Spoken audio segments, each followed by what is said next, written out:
आठवीं कक्षा का सभी बच्चों को मेरा नमस्कार। आपने पहले वीडियो में यानी कि अगले आपने काव्य सुना था, गाते हुए सुना था ना। तो इस काव्य है उठो धरा के अमर सपूतों, समूहगान है, संघगान है और द्वारिका प्रसाद माहेश्वरी ने यह सुंदर काव्य की रचना की है।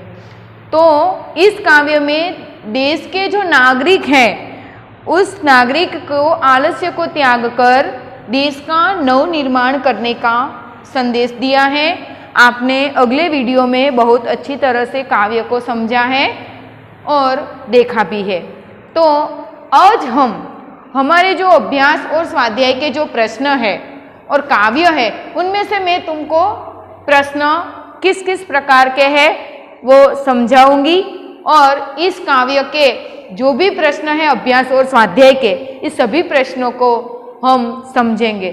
सबसे पहले मैं तुम्हें इस काव्य में से छोटे छोटे प्रश्न पूछूंगी और उसका जवाब भी मैं ही दूंगी, पर केवल आपको इस वीडियो में इस प्रश्नों को सुनना है और मैं जो जो प्रश्न के जो उत्तर हैं वो आपको समझाती हूँ, अच्छी तरह से समझना है और आपकी नोटबुक में लिखना है।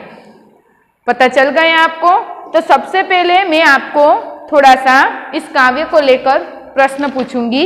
एमा सबसे पहले इस काव्य में अमर सपूत किसका नया निर्माण करेंगे, इमारत का या देश का? तो सबको मालूम है कि जो अमर सपूत है वो देश का निर्माण करेगा। किसका निर्माण करेंगे? देश का नया निर्माण करेंगे। दूसरा प्रश्न है नए प्रभात के पहले किसका अंधेरा था? मैं तुम्हें काव्य में से पूछती हूं कि नए प्रभात के पहले किसका अंधेरा था? तो आपको पता है गुलामी का, अज्ञान का या रात का? तो आप सबको पता है कि हमारा जो देश है वह पहले गुलामी का था, गुलामी का अंधेरा था। किसका अंधेरा था?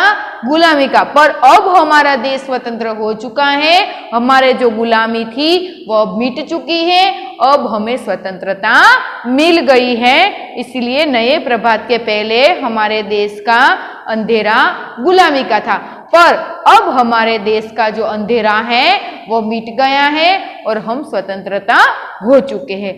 तीसरा प्रश्न है कि वीणा किस देवी के हाथ में होती है? तुम्हारे काव्य में आया था कि इस वीणा में नया राग और गान भरो। तो वीणा किस देवी के हाथ में होती है? तो वीणा माँ सरस्वती देवी के हाथ में होती है। आप सभी बच्चों को ध्यान से सुनना है ये प्रश्न और जवाब को आपकी नोटबुक में लिखना है कि वीणा किस देवी के हाथ में होती है? तो वीणा सरस्वती देवी के हाथ में होती है। जब भी आपको यह प्रश्न पूछा जाए तो उसका उत्तर आपको आना चाहिए। हम किसके और रक्षक और पुजारी है? हर बालक इस पावन मंदिर की रक्षक और पुजारी। पूछा था ना आपको कविता में जब समझाई थी तब मैंने कहा कि हर बालक रक्षक और पुजारी इस मंदिर के, तो संपत्ति के या सरस्वती मंदिर के, तो हम किसके रक्षक और पुजारी है? हम सरस्वती मंदिर के रक्षक और पुजारी है। किसके? सरस्वती मंदिर के रक्षक और पुजारी है। दूसरा प्रश्न है कि उठो धरा के खाली के सपूतों पुनः हुए। उठो धरा के किसको किया है निर्माण करने का? किस सपूतों को की बात की है? अमर सपूतों की, कि जो जिंदा है अमर सपूतों को पुनः निर्माण करने की बात की गई है। कवि ने धरती के सपूतों का किस लिए आह्वान किया है? आपको पता है कि कवि ने देश के जो सपूत है उसको किसी लिए आह्वान किया है? तो देश का नवनिर्माण करने के लिए आह्वान किया है, ललकार किया है कि हे देश के सपूतों, आप आलस्य को त्याग को स्वतंत्रता हुए जो देश है उसके आगे बढ़ाने के लिए जग जन में ज्योति जगाए और आप देश का नवनिर्माण करें। इसीलिए कवि ने देश का नवनिर्माण करने के लिए धरती के सपूतों को आह्वान किया है। किसके सपूतों को? धरती के सपूतों को आह्वान किया है। दूसरा है, कवि ने प्रातःकाल को नया क्यों कहा है? हमारा जो गुलामी का अंधेरा था वो मिट गया है, अब हमें स्वतंत्रता मिल गई है, इसलिए कवि कहते हैं कि नया, प्रातःकाल को नया क्यों कहता है? क्योंकि जो सुबह होती है, गुलामी की जो सुबह होती है और स्वतंत्रता की सुबह होती है, उसमें बहुत ही अंतर है। आज हम स्वतंत्र, इसीलिए जो सुबह हुई है, जो प्रातःकाल हुआ है, उसे नया क्यों कहा है? क्योंकि वहां स्वतंत्रता का प्रभात है, गुलामी का प्रभात नहीं था। पहले जो प्रातःकाल था वह गुलामी का प्रातःकाल था, इसीलिए नया प्रातःकाल इसीलिए कहा है क्योंकि यह स्वतंत्रता का प्रातःकाल है, स्वतंत्रता का प्रभात है। चौथा प्रश्न है, कवि ने किसे शुभ संपत्ति कहा है? आपको मालूम है कि कवि ने किसे शुभ संपत्ति कहा है? मुझे मालूम है, कवि ने सरस्वती के पावन मंदिर को। यह प्रश्न बहुत ही आईएमपी है कि कवि ने किसे शुभ संपत्ति कहा है? सरस्वती के पावन मंदिर को, सरस्वती के पावन मंदिर को शुभ संपत्ति कहा है। धरा के सपूतों नए राग और गान किसमें भरेंगे? तो हमारे देश में नया युग आया है, क्योंकि हमारा जो देश है वह नया युग है। धरती के सपूतों इस नए युग में वीणा में नया राग और गान, इस नए युग की वीणा में, हमारा देश की जो नया युग है, ये नया युग की जो वीणा है उसमें नया राग भी और गान भी भरेंगे। धरती माँ की काया आज सुनहरी क्यों हो रही है? धरती माँ की जो काया है वो सुनहरी क्यों हो रही है? तो आपको मालूम है बच्चे कि सारे देश में स्वतंत्रता रूपी सूर्य का प्रकाश फैला हुआ है। पहले जो सूर्य का प्रकाश फैलता था गुलामी का, पर आज हमारा देश स्वतंत्र हो चुका है, इसीलिए आज हमारे सारे देश में स्वतंत्रता का रूपी सूर्य का प्रकाश फैला है। इस सुनहरी धूप के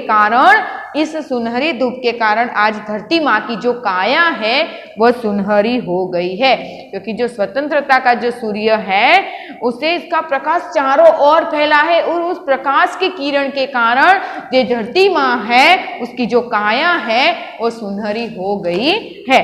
आपके अभ्यास में आप देखिए बच्चे, आपकी पाठ्य पुस्तक में आशय स्पष्ट ऐसा लिखा है कि आशय स्पष्ट कीजिए।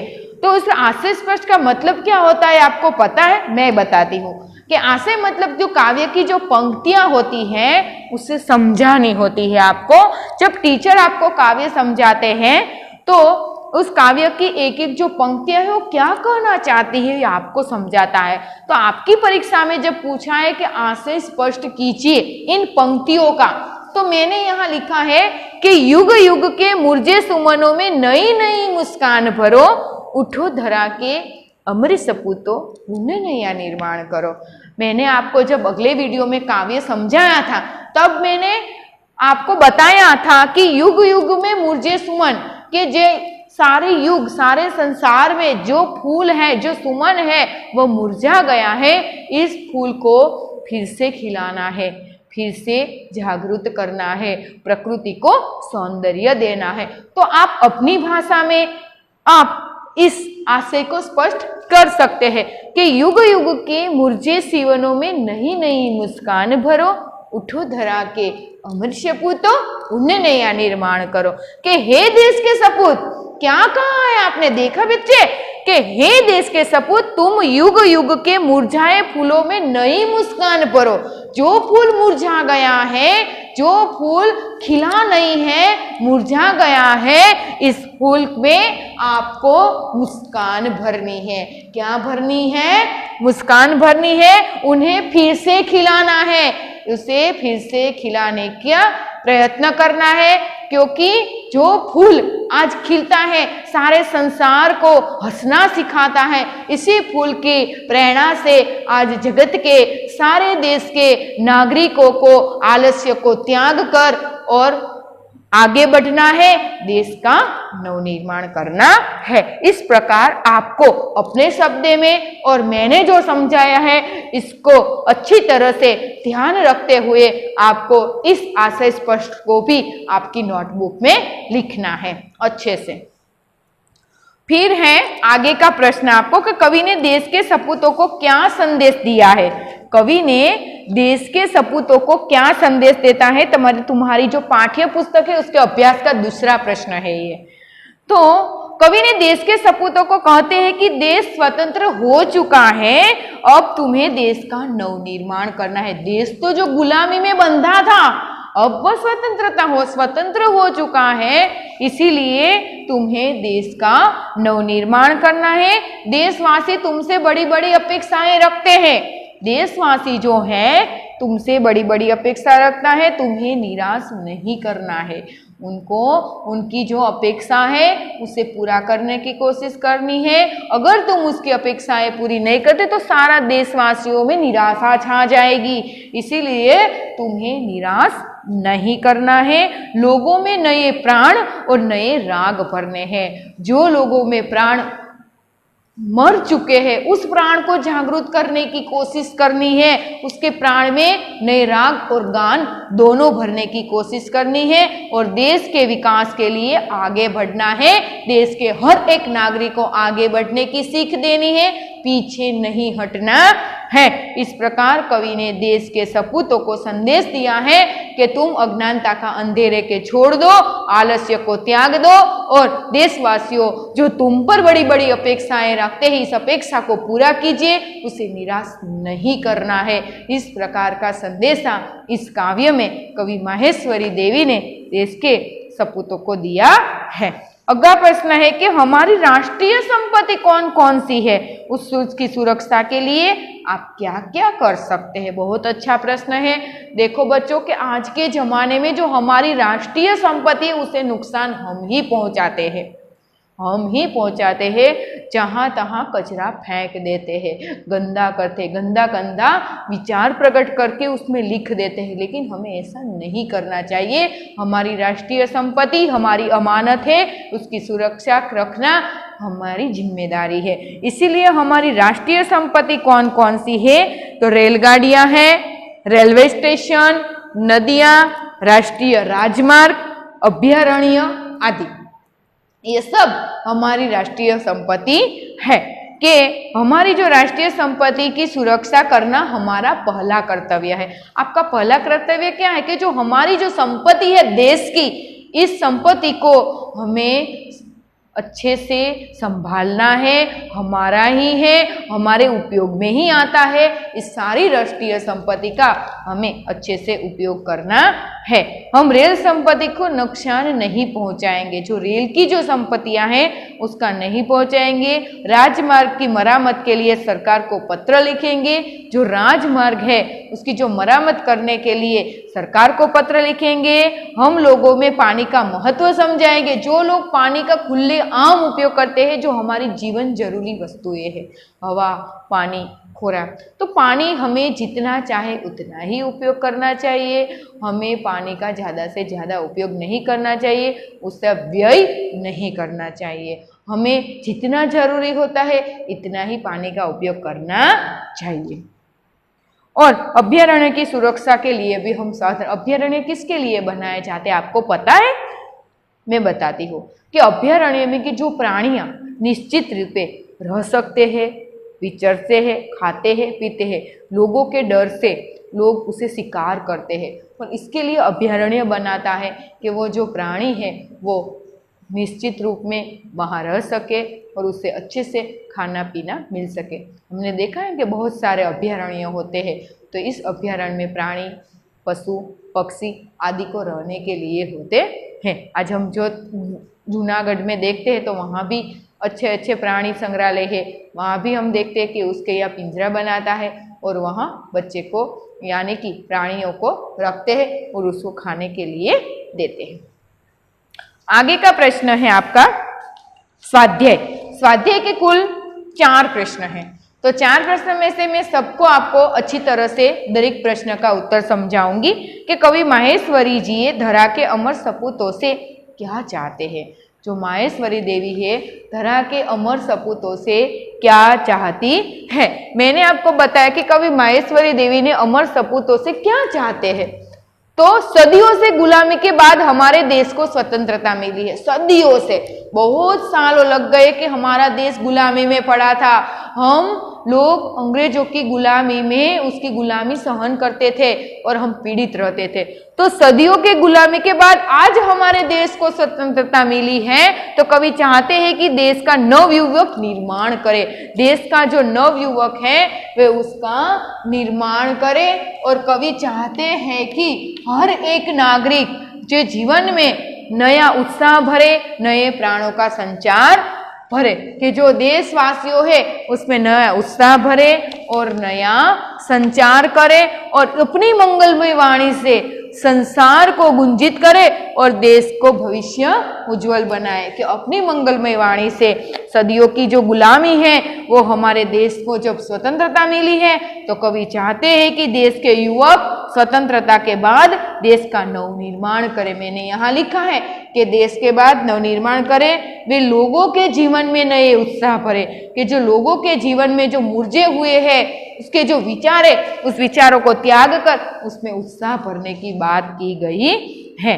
और कहते हैं कि उन्हें नए प्राणों का संचार करे, फूलों में नई मुस्कान भरे, जो फूल है, जो कली है, वह कली बनकर जो फूल बनता है, इस फूलों के हंसने की शक्ति भी देनी है और इस फूलों की तरह आपको भी मुस्काना है और अपनी मंगलमय वाणी से संसार को गुंजित करना है।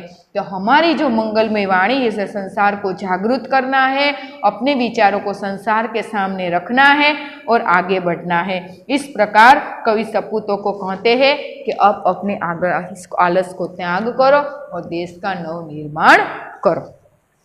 तुम्हारा दूसरा प्रश्न है, कवि नई मुस्कान कहाँ कहाँ देखना चाहते हैं? तो कवि नई मुस्कान देश के हर एक नागरिक पर फूल और सुमनों में, भंवरों में, नए पक्षी, प्राणी और प्रकृति, इन सब को कवि इस सब बातों में मुस्कान भरना चाहते हैं, मुस्कान देखना चाहते हैं। कवि बालक के हर एक देश के जो बालक है उसके मुंह पर मुस्कान देखना चाहते हैं।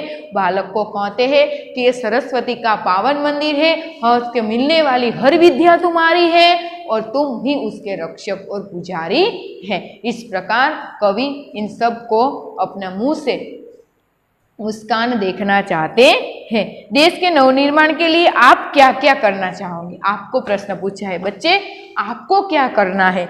आप अपने शब्दों में भी ये प्रश्न का जो उत्तर है वो लिख सकते हैं कि देश के नवनिर्माण के लिए आप क्या क्या करना चाहोगे। तो देश के नवनिर्माण के लिए सबसे पहले अपना कर्तव्य मैं समझता हूँ कि इसके लिए मैं अपने मोहल्ले में एक मित्र मंडल की स्थापना करूंगी। एक बच्चा बताता है कि एक मोहल्ला है, गलियां हैं, मैं उसमें मित्र मंडल की स्थापना करूंगा और इस मंडल के माध्यम से साक्षरता का प्रकाश किया जाएगा, प्रचार किया जाएगा साक्षरता के। जो व्यक्ति निरक्षर हैं उससे साक्षरता का महत्व समझाऊंगा और उसके बच्चों जो हैं उसे जो पढ़ने के लिए नहीं भेजते हैं, इस बच्चे को पढ़ने के लिए भेजने की कोशिश कर, जो ज्ञान का प्रसार करूंगा और उसे साक्षरता का महत्व समझाऊंगा कि साक्षरता पाने से आपका बच्चा जीवन में आगे बढ़ सकता है। फिर इस मंडल के माध्यम से मैं अपने मोहल्ले में एक वाचनालय भी बनाऊंगा। वाचनालय बनाने का मतलब है कि अच्छे अच्छे पुस्तक, कि जो पुस्तक को पढ़कर हमारे जीवन में हमें अच्छा ज्ञान प्राप्त हुए, हमें अच्छी सीख प्रदान हुए, मैं एक वाचनालय पर बनाऊंगा और बैठकर लोग अखबार और पुस्तकें पढ़ेंगे। मंडल के द्वारा वृक्षारोपण किया जाएगा। हमारे देश में वृक्षों का भी बहुत महत्व है, हमें हर साल वृक्षारोपण किया जाता है। अगर आप शाला में भी, पुस्तकालय में भी, सारे जो जाहिर स्थल है या सभी जगह वृक्षारोपण किया जाता है। वृक्षों का महत्व सभी बच्चों को होना चाहिए, क्योंकि वृक्ष है वो हमें ऑक्सीजन देने का कार्य करते हैं, शुद्ध हवा देते हैं। बारिश लाने में भी वृक्षों का बहुत ही महत्वपूर्ण प्रदान है। हमें वृक्षों का महत्व समझना चाहिए और वृक्षारोपण का जो महत्व है वो सारे संसार के सभी लोगों को प्रदान करना चाहिए। इस कविता में कौन कौन सी बातें हैं जिन्हें तुम्हें अपने जीवन में उतारना चाहोगे? आपको पता है कि इस कविता में बहुत सारी ऐसी बातें हैं कि जो तुम्हें तुम्हारे जीवन में उतारनी है। मैंने तो अपने जीवन में बहुत सारी बातें उतारी। मुझे तो ये काव्य, देश का जो काव्य है जो माहेश्वरी देवी ने लिखा है बहुत ही सुंदर काव्य लिखा है, क्योंकि उसमें हमें कहीं कहीं बात ऐसी है जो हमें सीखने तो मिले। सबसे पहली बात तो ये है आलस्य को त्यागना। हम बहुत ही आलसी हो गए हैं ना, तो इस आलस्य के माध्यम से हमें हमेशा आगे बढ़ना चाहिए। बच्चे, कभी भी हमें रुकना नहीं चाहिए। अगर हम रुक गए तो हम जीवन में आगे नहीं बढ़ सकते। इस कविता में हमें ये भी सीखने को मिलता है। दूसरी बात, हमें इस कविता में यह सीखना मिलता है कि हम जो हैं, वो जो प्रकृति के जो तत्व है वो अपने आप कैसे अपना काम करते हैं। इस प्रकार हर एक मनुष्य को भी प्रकृति से प्रेरणा लेकर अपने काम को आगे बढ़ाना है। उस प्रकृति के तत्वों से सीखकर हमें भी अपने चेहरे पर फूलों की तरह हंसी रखनी है और अपना काम अच्छे से करना है। तीसरी बात यह हमें सीखने को मिली है कि जिस प्रकार सूर्य का जो प्रकाश है, सूर्य का प्रकाश की किरणें के कारण आज धरती की जो काया है वो सुनहरी हो गई है। इस प्रकार हमारे जीवन में के जो अज्ञानता का जो अंधेरा है इसे हमें दूर करना है और सूर्य का ऐसे ज्ञान का प्रकाश दीपक जलकर सबको अंधेरा मिटाता है। इस प्रकार हमें भी ज्ञान ग्रहण करना है, ज्ञान का प्रकाश फैलाना है और दूसरों को भी अच्छा ज्ञान देना है। जन जन में अपनी मंगलमय ध्वनियों से लोगों को ज्ञान का प्रकाश देना है, अंधेरा को मिटाना है, गुलामी को दूर करना है और स्वतंत्रता के लिए आगे बढ़ना है। इस बात को हमें जीवन में उतारनी चाहिए। आगे है आपका स्वाध्याय का दूसरा प्रश्न है। दिए गए काव्य को पढ़कर प्रश्नों के उत्तर दीजिए। खड़ा हिमालय बता रहा है डरो न आंधी पानी से, डटे रहो तुम अपने पथ पर कठिनाई तूफानों में, डिगो न अपने पथ से तुम तो सब कुछ पा सकते हो प्यारे, तुम भी ऊंचे उड़ सकते हो, छू सकते हो नभ के तारे। अटल रहा जो अपने पथ पर लाख मुसीबत आने पर, मिली सफलता उसको जग में जीने मर जाने में, जितनी भी बाधाएं आई उन सब से ही लड़ा हिमालय, इसीलिए तो दुनिया भर में हुआ सभी से बड़ा हिमालय, इसीलिए तो दुनिया भर में हुआ सभी से बड़ा हिमालय। हिमालय हमें क्या संदेश देता है? आपको पहला प्रश्न ऐसा पूछा गया है। तो हिमालय हमें यह संदेश देता है कि हमें आंधी आए, तूफान आए, फिर भी हमें अपने पथ पर से हिलना नहीं चाहिए, डगना नहीं चाहिए, हमें इस कठिनाइयों का डट के सामना करना चाहिए। ऐसा हिमालय हमें संदेश देता है। दूसरा प्रश्न है कि मुसीबत आने पर हमें क्या करना चाहिए? तो कह सके मुसीबत आने पर कि अपने पथ पर से हमें हटना नहीं चाहिए। हम सब कुछ पा सकते हैं, हम ऊंचे उड़ भी सकते हैं और नभ के तारे छू भी सकते हैं, पर हमें अपने कार्य में अटल रहना है, हमारे पथ पर अटल रहना है और हमें लाख मुसीबत आने पर भी हमें इस मुसीबत का डट के सामना करना है। तीसरा प्रश्न है, कवि ने हिमालय को सबसे बड़ा क्यों कहा है? कवि ने हिमालय को इसीलिए सबसे बड़ा कहा है क्योंकि जो हिमालय है वो आंधी, तूफान, कठिनाई, मुश्किलें, जो भी उसके सामने मुसीबत आती है उसका वो हटकर सामना करता है, अपने पथ पर से वह डिगता नहीं है, वह अडग मन वाला है। इसीलिए कवि ने हिमालय को ही सबसे बड़ा कहा है क्योंकि उसके जीवन में आने वाली सभी बाधाओं को अपने बल पर से उसने हटाया है। इस काव्य का भावार्थ लिखिए। आपको जो काव्य आप दिया है उसका आपको भावार्थ लिखना है। भावार्थ मतलब क्या होता है खबर है? उसकी समझ लिखनी है आपको। तो उसकी समझ कैसे आपको मिलेगी? मैं समझाऊंगी तब मिलेगी ना। तो मैं आपको समझाती हूँ कि कवि ने इस काव्य में हिमालय का बहुत ही अच्छा वर्णन किया है कि हिमालय जो है हमें ये बात सिखाता है कि आप आंधी आए, तूफान आए, पर कठिनाई आए, फिर भी तुम्हें अपने पथ पर से नहीं हटना है, अपने पथ पर से नहीं डिगना है। तुम भी ऊंचे उड़ सकते हो। क्या बताते हैं कि हे मनुष्य, तुम भी ऊंचा उड़ भर सकते हो, तुम भी आकाश के तारे को छू सकते हो, इतनी शक्ति तुम्हारे में भी है। पर लाख मुसीबत आने पर भी, लाख बाधाएं आने पर भी तुम्हें यहाँ से नहीं हटना है। इसी प्रकार हिमालय ने हमें यह सीख दी है। इस काव्य को योजक शीर्षक दीजिए। आप क्या शीर्षक दे दे? मैं तो शीर्षक दूंगी हिमालय की महानता, हिमालय की महानता। इस प्रकार आपको जो भी शीर्षक देना है अपने शब्दों में दे सकते हैं। यहाँ एक अच्छा सा चित्र दिया है, फूल तितली। तितली यानी कि गुजराती में એને કહેવાય પતંગિયું।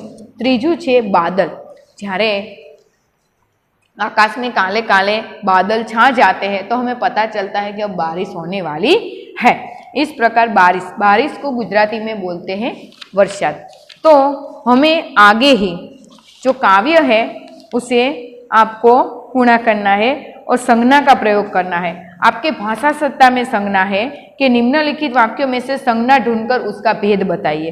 तो सोना, सबसे पहले सोना, अनाज, दाल, चावल, इन सभी शब्दों को द्रव्यवाचक संज्ञा बोलते हैं। ये सब द्रव्य है। तो इस शब्द का जो भी वाक्य में नाम आता है तो आपको द्रव्य बताना है। तो सोना एक प्रकार की धातु है। तो सोना के नीचे अंडरलाइन हो तो सोना कीमती धातु है तो उसकी संज्ञा होती है द्रव्यवाचक संज्ञा। बीजू है दो, गंगा पवित्र नदी है। तो गंगा नदी का नाम है। गंगा एक नदी का नाम है। यहाँ नदी नहीं बताई है पर उसका नाम बताया है। जो भी किसी का नाम बताया होता है तो इसे व्यक्तिवाचक संज्ञा कहते हैं। क्या कहते हैं बच्चे? व्यक्तिवाचक संज्ञा।